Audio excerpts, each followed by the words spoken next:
just after 1:40 this afternoon, the Indiana Crime Guns Task Force was conducting a firearms investigation in the 3300 block of North Illinois Street. While here, they were able to make a traffic stop on a black Chevy Yukon that was traveling northbound. As officers conducted their investigation, they began escorting a male from the rear passenger seat of the vehicle. At that point in time, the suspect shoved the officer and took off running eastbound from that location. The officer engaged in the foot pursuit. He immediately put out on the radio to responding officer that the suspect was armed with a gun. He continued to give orders to the suspect to stop. He failed to do so. The suspect then fired his weapon. The officer then returned fire, and the suspect threw down his weapon. The officer was then able to take the suspect into custody without any type of further incident. Right now, we do know that the gun is here at the scene. Other officers have located it, and our crime lab will recover that weapon.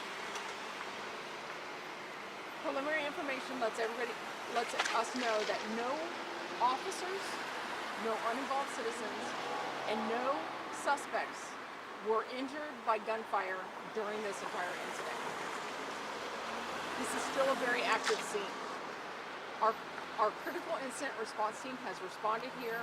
They are conducting their investigation into the incident itself.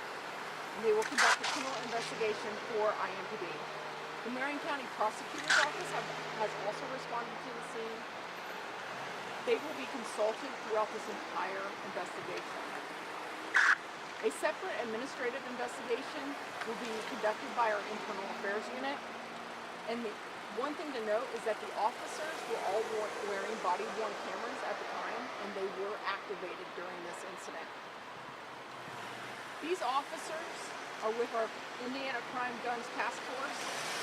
These officers remain laser focused on those who illegally possess firearms in hopes to continually reduce the gun violence, not just here in Indianapolis, but in the neighboring cities also.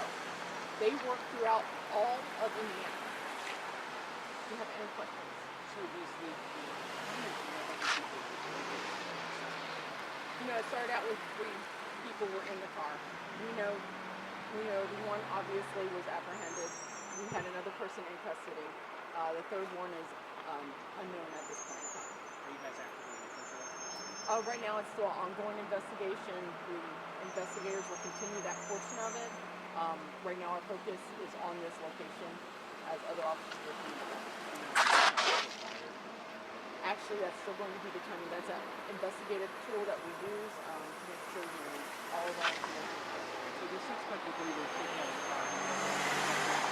Yeah, he was still exiting the vehicle when he shoved the officer. Of course, that's eastbound from that vehicle, so that is the direction in which they fled. Anything else? It's important that everybody notes that if they saw something today, please step forward, come forward, let the officers here or detectives in our homicide unit know exactly what occurred.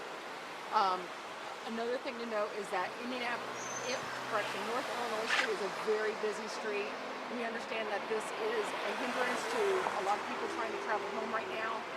However, this area should specifically still be closed off between 32nd Street and 34th for approximately 1 more hour. Again, our IMPD officers remain focused on trying to deter crime in our city. This is our focus, and this is what we expect out of our officers. Thank you. And again, that was Janae Cook with IMPD giving us the latest update here on Illinois Street. Again, she said the Crime Guns Task Force was doing a traffic stop when they were trying to get one of the suspects out of the back seat. They say that he shoved an officer, and that's when they had a foot pursuit going behind that apartment complex near that parking garage, and we are told that is when shots were fired. Janae Cook did tell us that Illinois Street will be closed for about 1 more more hour. We are going to continue to try to get more information for you. For now, reporting on the Mir North Side, Lauren Kostick, 13 News.